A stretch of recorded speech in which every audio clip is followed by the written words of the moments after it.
Mga kababayan, alarming talaga ito kasi binoto niya lahat PDP. Itong OFW na si Jefferson na taga Singapore. Ito ang kanyang binoto lahat. Dinagdagan lang niya si Villar at saka si Amy Marcos. Pero yung 10 PDP na straight po ay sinulat, inilista niya sa kanyang balot. Pero ang naging resulta po mga kababayan ay iba. Tingnan nyo.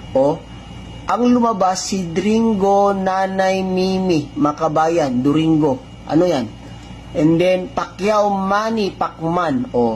And then si Brosas Arlene Makabayan. Ayan, si Kerubin Ariel. Iba ang mga lumabas mga kababayan. Soto Tito.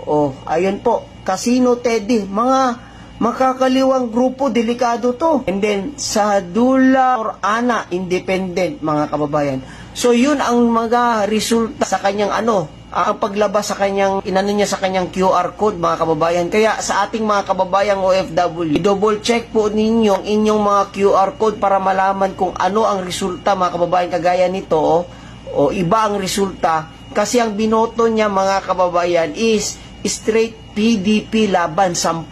Itong 10 PDP laban. Dinagdagan lang niya si Camille Villar at saka si Amy Marcos. Bago lang po kasi tinaas po ito ni Senator Robin Padilla, si Amy Marcos, tsaka ito kay si Camille Villar. Si Camille Villar, nakita natin, no? So, yun po ang niya. Ngayon ang nangyari, iba po ang lumabas sa kanyang resulta. So, alarming ito mga kababayan. So, magbantay po tayo, no? Nakakabahala ito. So, yan po, no?